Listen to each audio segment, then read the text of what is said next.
medar deui, ngahanca deui, tur ngahibur deui wargi Dahlia dina radiona sewang-sewangan ku bidangan dongeng Sunda ti Dahlia. Anu dijomantarakeun 3 Lura 101,5 FM Radio Dahlia. Dina jejer carios si Konceleng Wilujeng ngadangukeun.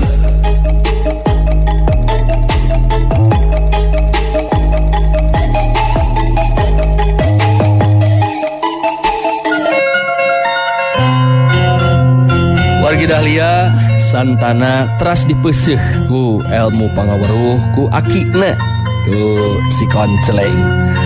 Urang lajengkeun serial si Konceleng dina jejer carios Putu si Konceleng tanding titisan siluman karya Bagus Respati.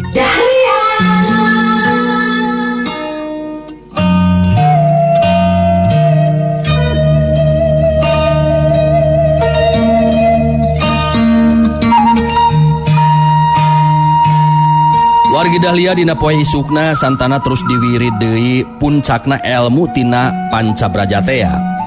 Lantaran santana memang husu jeung tekun dipinuhan kasumangetan jeung cita-cita anu luhur. Sakabeh ilmu si Konceleng akhirna mampuh diserepkeun ku dirina. Puguh be saliwat mah moal aya nu nyangka upama santana anu bocah keneh tapi nyedem kakuatan anu luar biasa. Santana ayeuna mah geus nyangking ilmu linuhung ilmu Pancabraja. Anu saterusna pikeun leuwih nyampurnakeun ilmu Pancabraja santana kudu dilatih ku Eyang Widisakti. Sedengkeun Injani waktu tepi ka paguron Macan Bodas ngariung ngobrol tiluan jeung hambali katut Mang Odek. Injani nyaritakeun ngeunaan sikep jeung tetepan Barjaya anu memang beda karasana kana hate Injani. Mang Odek unggut-unggutan telila terus nyarita. Aduh, eta atuh da Nyimas mabat hoyong ngiring sagala rupi ka ditu. Padahal mah tos be atuh di dieu pangaranan buaya teh atuh teu kaop ningali mangsa. Terus be ngadodoho. Sok omong. Lamun cicing di ditu lila dah. Abong lamun temo tah si Barjaya teh. Aduh sok kumaha lamun kata terasan jadi hambali sok rek kumaha. Nya ku abdi oge tos dicarioskeun ulah ngiring. Tapi nya kitu teh ya Mang meuni kuat ka maksa Injani teh Mang. Duka naon atuh maksudna Injani maksa ngiring teh Mang? Injani ngabagikeun paneuteupna ka hambali anu jadi lanceukna jeung ka Mang Odek bari terus nyarita. Ari abdi mah hoyong ngabuktikeun we Kang. Abdi teu cekap ku ukur percanten kana cariosan Cerahmi sareng anu liana wungkul. Apan ari tos yakin ku sorangan mah ka abdina oge teu janten panasaran Mang. Kahartos leresan dinya Pak Nyimas. Namun aya teh sakaterang Mang mah jalma saperti Barjaya di mana misuka hiji wanoja bakal terus neneangan cara sangkan bisa laksana karep jeung pamaksudanana. Janten urang kedah waspada ulah dugikeun ka bisa diperdaya. Contoh apanan Rahmi oge nyandang tunggara. Piraku mangrek tega upami Nyimas janten korban eta buaya anu ngaran Barjaya. Bat asana teh kabina-bina hayang nambahan deui korban teh si Barjaya teh da. Tah jalma nu siga kitu teh kudu nama disantok buaya tah atawa disepak kuda. Komo nepikeun ka disodok entok mah. Suka Mang mah. Ya, ari cek abdi mah asal ku abdi teu dilayanan we tadi pasihan harapan. Bet piraku Barjaya oge maksakeun apa karepanana Mang. Iya anu jadi kalemahan calira Nyimas teh. Cek Mang oge jalma saperti Barjaya mah teu aya istilah piraku. Sabab keur manehna mah kudu sabab hirupna eueuh naon kacadu. malah benang disebutkan geus nyandu milampah laku anu kubatur di satru. Jelas jauh tina laku anu estu, sanajan urang teu panuju moal bisa ngaganggu sabab hirupna memang ngalajur nafsu. Memang tadi oge ku abdi katingali parobahan paroman anu ngemu rasa hanjelu sapedah Kang Hambali lebet karohangan ngajakan abdi pikeun mulang. Sikep jeung tetepanana memang beda, Mang. Abdi janten percaya ayeuna mah kana cariosan Cerahmi katut anu liana. Hambali netep antep ka Injani anu jadi adina, telila terus nyarita deui. Nya ari geus jelas kitu mah urang kudu hati-hati Injani. Tetela bener omongan Ki Omot teh. Sabab sanajan bener Barjaya punjul ku ilmu tapi nilik dina sikap kapribadianana anu sombong nepak dada sorangan bet jadi timbul karisi. Moal boa paguron gabungan ukur dijieun kaulinan dijadikeun alat pikeun kapentingan pribadina sorangan. Bener teu Mang kitu? Apa sina oge kitu dan Hambali? Ari margi kerja saperti Barjaya anu penting kacumponan kepentingan pribadina.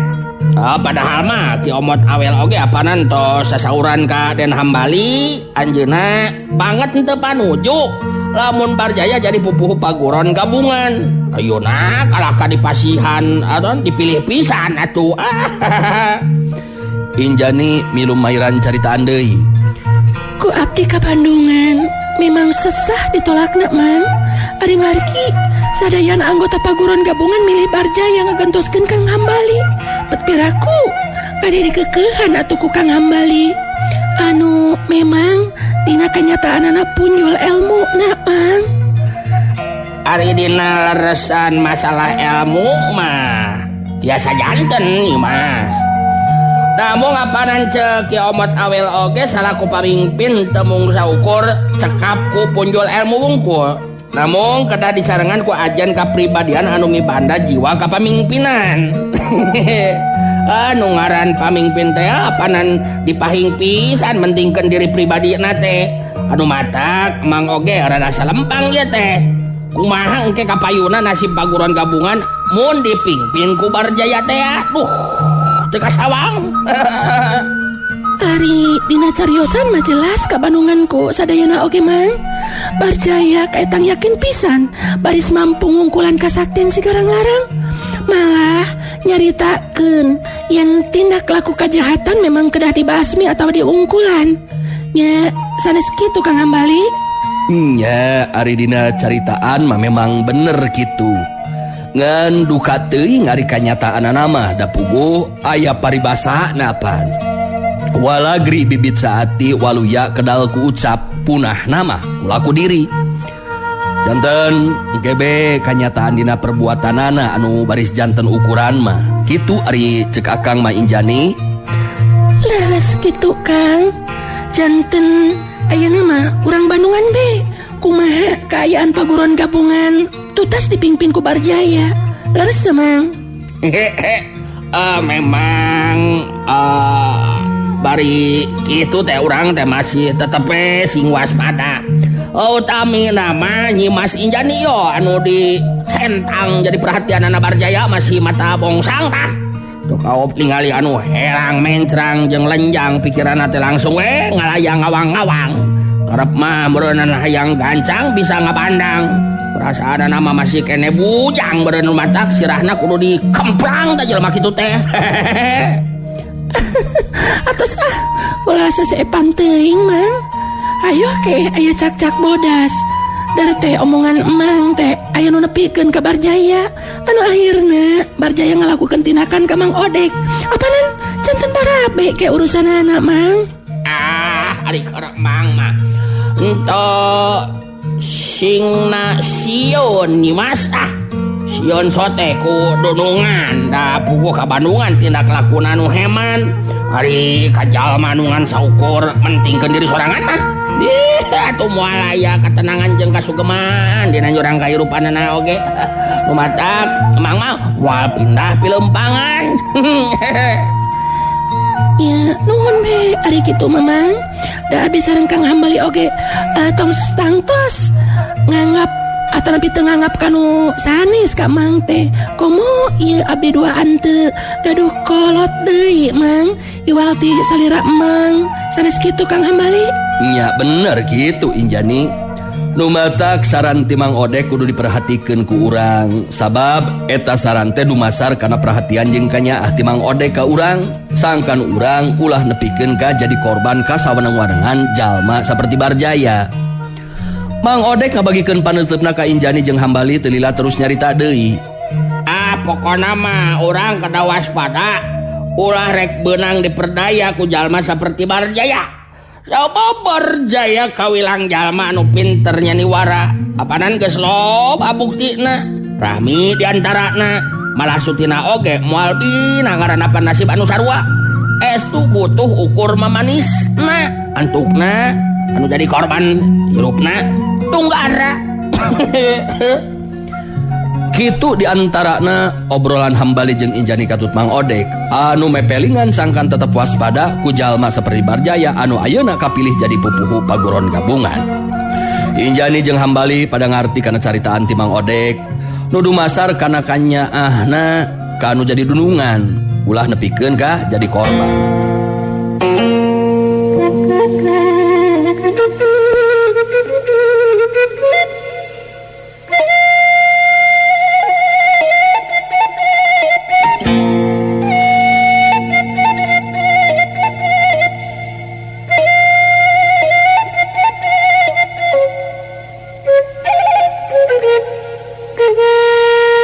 Lumakuna waktu marengan insan nu magelaran di pawenangan ti poe ka poe mungguh henteu karasa saking ku betahna rumingkang di alam pawenangan.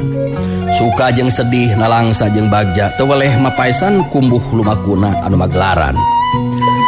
Saturkeun si Koncleng anu kakarak balik ti pilemburan neangan bekel keur kaperluan sapopoe. Bisa ngabandungan kayan santana anu jadi incuna. Eyang Widi Sakti geus ngamimitian nurunkeun elmu napikeun nyampurnakeun elmu Pancabraja anu ayeuna geus kacangking sapinuhna ku santana. Mungguh mata kaget pikeun si Koncleng sabab daya tangkep santana kabilang cerdas.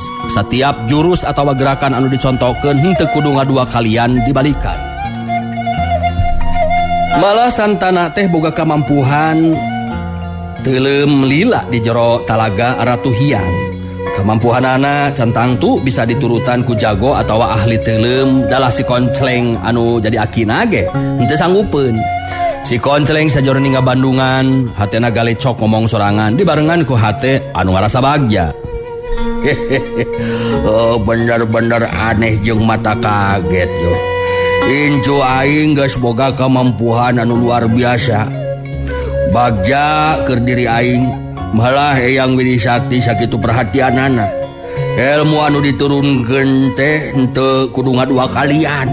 Sakali mere contoh langsung bisa apal. Daya tangkepna bener-bener luar biasa. Padahal mah ilmu Eyang Widi Sakti beda jauh jeung ilmu Pancabraja.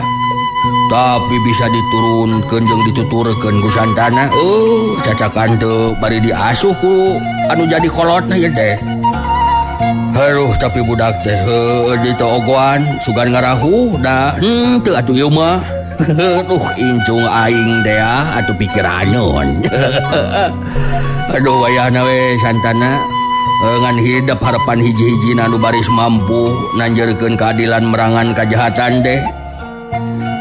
Waktu santana ngalakukeun tenggelan katuhuna kana tatangkalan keluar hawa sakti anu panas anu keluar mangsa metakeun ilmu Braja Geni anu digabungkeun jeung ilmu Braja Bumi anu geus disampurnakeun. Tatangkalan teh harita keneh daunna ngarang-rangan jadi garing anu saterusna rungkad jeung akar-akarna. Su dua ceblon krakat kreket gubrak. Ngan waktu leungeun kenca dipake nyekelan daun tales di tengkos tur aya cayan cai dina daun tales jadi beku ngaguruntul teu beda we ti es pangaruh hawa sakti tina gabungan ilmu Braja Banyu jeung Braja Bayu anu geus disampurnakeun. Geus kitu mah santana hut-het deui ngalatih jurusna sedengkeun aya Widi Sakti datang nyamperkeun ka si Koncleng anu diuk dina bale-bale imah. Aduh bagea Eyang, duh Tesangki pun incu kaetang cerdas geuningan ya. Kagiatan hawa sakti dina pananganana muwuh mata kaget anu ngabandungan. Bagja ke diri abdi meningali kaayaan santana ayeuna teh yang. Yang oge sarua ngaraja bagja jaluk. Jawab lamun lain jodoh pimurideun eyang jeung anak turunan jalma anu ngisi ngadahar buah ajaib besu nyaluri mah tur geus ngawas sapinuhna ilmu pancabraja berpiraku kudu langsung ngapal kana ilmu anu diturunkeun ku eyang. Ninggal anu kudu dibejaan deh jarang ngadur kekuatan hawa sakti anu aya dina sapasang leungeunna anu masing-masing mibanda kekuatan anu beda sakumaha anu kabandungan ku urang. Kasauran eyang telepat malihan kamampuhan naon teuleum di jero talaga oge ka ayaanana kaetang anu dacan tangtos tiasa diturutan ku jago tanapi ahli teuleum tah kitu ku ijiran abdi mayang komo abdi mah pasina oge ngap. Memang disalah aja lu lobah dieu kaistimewaan santana lumadah yang boga keyakinan di mana sakabeh ilmu yang geus kacangking bangga kaayaan santana bakal leuwih punyul tibatan eyang komo jeung akina mah. Sabab geus boga modal kakuatan kasakden anu dibawa ti jero kandungan keneh. Ieu kaayaan geus kitu keresan anu maha kawasa sangkan dina lumangsungna kahirupan aya nu mampu merangan kajahatan. Mungguh gitu harapan abdi oge yang pun incu mampu merangan tindak laku kajahatan anu lumangsung tur tumiba ka jalma-jalma anu teu ngaraduh dosa. Eta kaayaan memang teu tiasa diantepkeun kedah aya nu mampu ngungkulanana. Kajahatan muasa lawasna aya dina kajayaan. Balitungan tetep bakal lumaku dina ieu kahirupan. Rumacak hidup masih yakin dina waktuna anu tangtu. Dina wanci anu mustari santana bisa diandalkeun ku sasama hirupna. Bajidap oge masih kene terus sumangat geuningan ngabasmi kajahatan jeung tulung-tinulungan ka sasama sanajan nyamar jadi si omot awel si jago cocomot jeung ruwah rawel. Are yang mah moal waleh ngajurung jeung ngadukung ngan tetep hidup kudu inget jaganing isuk pageto dibarengkeun panggih jeung si garang-larang omah tong maksakeun maneh pikeun ngungkulanana sabab percuma eueuh gunana lantaran si garang-larang lain bagian hidup tapi bagian santana pikeun ngungkulanana kumaha kaharji. Kahartos lebah dinya mayang abdi nyamar janten si omot awel tengah aja yang sangkan mere waktu kanggo santana anu jadi incu pikeun nyerepkeun ilmu pancabraja sareng ilmu teh eyang anu baris bakal leuwih nyampurnakeun ilmu pancabraja teh eyang bongkok. Atu anu kaduana nah abdi jadi si omot awel teh supados abdi bebas tina tulung-tinulungan ka sasama jeung anu leuwih penting nama. Nah abdi nyamar janten si omot awel teh taya lian sangkan pihakna si garang-larang menjadi lieur. Kitu teh yang sina puyangeun. Puguh memang eta teh pamikiran anu halus jeung eyang oge. Ngeunaan eta dua catatan ti Mahlalana jeung Dewi Amba. Jeung eyang mah mending kena disimpen heula ku hidup. Di mana engke hidup panggih jeung jelema anu memang payus jeung memang geus kauji pribadina. Kakara eta catatan teh dibikeun. Sabab dina mangsana ngayakinkeun ilmu jalma teh tetep kudu saimbang antara lahir jeung batin. Anu majak anu kudu diyakinkeun teh aji wiji sampuraning lahir jeung aji wiji sampuraning batin. Sabab kaluhungan ilmu lamun henteu dibarengan ku kaluhungan budi tangtu bakal linglung dina laku bakal sasar dina lampah. Kumaha be ayeuna si Barjaya linglung apanan tah jalma deh. Tapi hayang percaya ka hidup. Sabab hidup geus asa ku pangalaman. Jadi moal nepikeun ka salah milih jalma. Pikeun ngawaris eta catatan ilmu teh mahlalana jeung Dewi Hamba. Eyang Widi Sakti henteu oleh mere nasehat ka si Konceleng. Si Konceleng oge narima kana nasehatna Eyang Widi Sakti teh. Sabab keur si Konceleng mah eta nasehat teh lir ibarat rasa kanyaah Eyang Widi Sakti keur dirina. Geus kitu mah Eyang Widi Sakti jeung si Konceleng cengkat nangtung terus nyamperkeun deui ka Santana anu keur hut-het sorangan. Sok sanajan Santana budak keneh, tapi pikeun Eyang Widi Sakti jeung si Konceleng henteu ngan ukur ngalatih ilmu kasantikaan wungkul, tapi dibarengan ku jangan-bejangan geusan nyipuh budi parang eta budak sangkan ngarti kana ajen inajen kamanusaan. Santana sanggeus ngarasa cukup latihan jurus terus muru asup ka jero guha.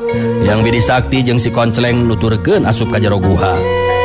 Ku si Konceleng bisa ka Bandungan. Santana anu jadi incuna sila diuk dina luhur batu mustika narawaca teh bari ngatur arenghapan napasna luyu jeung pituduhna Eyang Widi Sakti mangsa ngatur kekuatan tenaga sakti anu aya dina badana.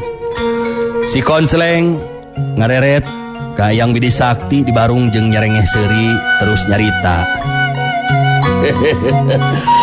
Tetela tuhu sareng patuh pisan pun injo teh kana pituduh ti salira Eyang geuning. Ari sugan abdi marek ngagoye we bari ngaleureukkeun ka cape Santana teh. Nanging tetela bet kalah ka kitu geuningan. Aduh abdi henteu kinten bagja na Eyang. Entong boroning hidup ka ngaranna anu jadi agina. Dalasana jana yang oge sarua ngarasa bagja anu taya babandinganana. Mun teh mah dina hiji waktu Eyang kudu mulang ka alam kalanggengan moal matak panasaran. Sabab Eyang boga kayakinan ieu budak bari mampu nyangking sapinuhna ilmu Eyang. Abdi percanten kana kasauran Eyang. Bana kitu oge pun inju memang dikersakeun janten jodohna salaku ahli waris tunggal ilmu Eyang. Tapi oge moal matak panasaran upama teh mah dina hiji waktos kedah mulih ka kalanggengan margi pun incu janten insan anu luhung ilmu sareng luhung budi mikanya ka sasama ngarumat alam sareng pangeusina. Syukur ari hidup bagja jeung boga pamadegan anu saperti kitu. Manusia anu ngarasa boga budi jeung rumasa yang jadi makhluk anu pangmulia. Di mana mulyana manusia nyata manusia anu milampah laku kemanusiaan. Sabab bertesa eueuh jalma anu hayang disebut manusia tapi lampahna napak dina kasetanan. Kahewanan jeung karobanan. Teu madaganeh lamun dina waktu mulang teu bisa mulih ka jati mulang ka asal. Ngambah kumambang di alam kapanasaran nu akhirna nyangsang dina tangkal caringin. Beki ajrih si Konceleng ka Eyang Widi Sakti. Kitu nate lantaran eta sepuh memang teu ukur kasipuh ku pangaweruh tapi oge jembar manah jeung panalar.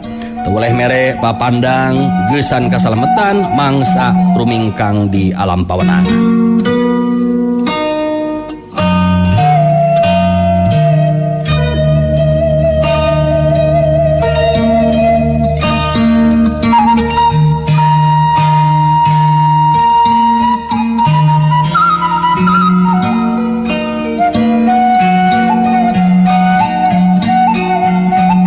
Tinggalkeun heula kayaan di tempatna Eyang Widi Sakti. Caturkeun harita di alas waringin. Kadatangan si Dugul Waru jeung Janaka anu bebeja ka si Garang Larang jeung Nyai Wulung ngeunaan kagagalan nindak Barjaya ngajadikeun si Garang Larang kahudang amarahna. Si Dugul Waru jeung Janaka pada ngageter hatena kaeuntepan ku perasaan sieun.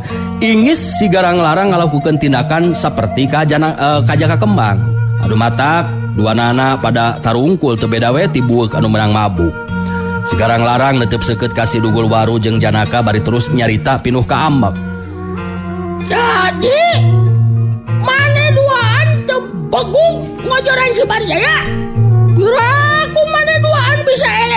Barjaya si jalma burung tah. Aing jadi tengarti ya bisa kitu sia teh. Si Dugul Waru bari jeung Tungkul terus ngawalon. Seperti anu tadi dijelaskan ku Akang, Kayan Barjaya ayeuna memang jauh beda. Cacakan di huruf keduaan, Akang duaan tetep kasoran. Lamun kitu mah maneh duaan teu guna hirup oge. Kurnaon aing boga balad anu elehan mah. Memang maneh duaan kudu nasib jeung si jaga kembang sigana mah. Si Dugul Waru jeung Janaka pada netep antep ka si Garang Larang bari jeung ampun-ampunan. Teu lila si Dugul Waru anu cumarita deui. Aduh, ampun ye. Piraku Kakang rek tega. Aduh, nu badak Akang buru-buru datang bebeja oge. Sabab ku ijiran Akang iwal ti I Garang anu bisa ngelehkeun si Barjaya. Bener Janaka bener teh kitu? Bener nya kitu pisan Yi. Dasar maneh duaan belegug sia. Ya, ningekeun ku jojowir maneh duaan goblok. Ari kudu aing deui mah mongos we. Montong make kudu nitah maneh duaan marantog sia teh jurig. Nyai Wulung indungna si Garang Larang milu mairan caritaan. Nenangkeun hatena si Garang Larang anu jadi anakna. Tenang heula, Garang. Aing teu satuju lamun nepikeun ka maneh ngalakukeun tindakan ka si ieu Dugul Waru jeung Janaka anu saperti anu dilakukeun ka si Jaka Kembang. Sabab balad urang tangtu engkena bakal ngurangan. Lah mangsa bodoh kana aing mah teu butuh boga balad anu teu bisa ngebantu. Maneh tong ngahalangan jeung mangmonangkeun ka ieu dua jalma mah. Teu butuh jalma kieu aing mah.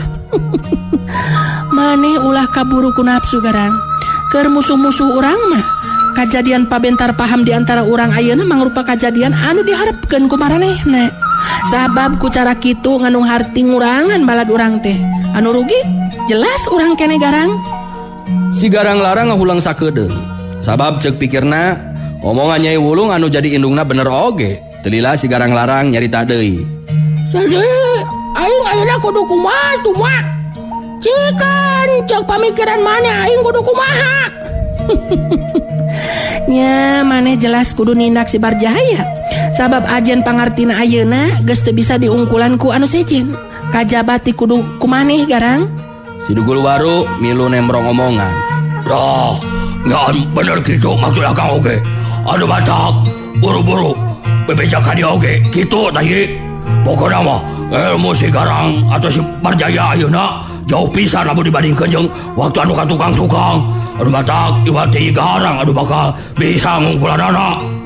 Lu salah lamun Akang jeung Janaka nepikeun ka ditindak dibina sama masalah atuh ye. Tah jadi kitu katang tuan dina waktu ayeuna mah, Garang. Maneh anu kudu indit nindak si Barjaya anu geus kumawani nyieun urusan jeung pihak urang. Si Garang Larang ngabagikeun padetepna ka sakur anu aya di dinya. Jarenge seuri pikasieun teu lila terus nyarita deui. Jadi lamun kitu mah hade lah. Maneh kudu ngebaturan aing keur ngadatangan si Barjaya si Waru. Engke banungan ku maneh. Kumaha ketak jeung tindakan aing ka si Barjaya si koplok teh. Anu majalkeun punjul ilmuna sia. Banungan ku sia. Akhirna si Garang Larang nangtukeun sikepna arek imit di baturan ku si Dugul Waru geusan ngalakukeun tindakan ka si Barjaya. Sabab keur si Garang Larang mah tangtu be jadi panasaran. Sabab nurutkeun katerangan si Dugul Waru jeung Janaka kaayaan Barjaya ayeuna memang geus jauh beda. Sedengkeun si Dugul Waru memang boga kayakinan anu baris mampu ngungkulan ajen pangartina Barjaya iwal ti si Garang Larang. Wargi Dahlia geningan waktosna parantos teu kapan parantos FD wae kena ditunda deui wae ieu serial si Konceleng. Atuh insyaallah lah dinten enjing urang lajengkeun deui kumaha salajengna ieu serial si Konceleng dinten ieu masim kuring kedah undur pamit. Atuh nuhun kana sadaya perhatosanana hapunten tina samudaya kakirangan sareng kelapatan wilujeng kantun permios. Assalamualaikum warahmatullahi wabarakatuh. Panteng radio Panteng Dahlia enak-enak langgannya Dahlia prung go go go go goyang. Wargi Dahlia, cag heula Urang ecakeun heula. Dugi ka dieu dongeng Sunda ti Dahlia dina dinten ieu. Dina carios si Kongceleng. Tong hilap ulah dugi ka kantun. Enjing patepang dangu deui dina acara sareng tempat anu sami mung di 101,5 FM Radio Dahlia. Wilujeng Kantun Permio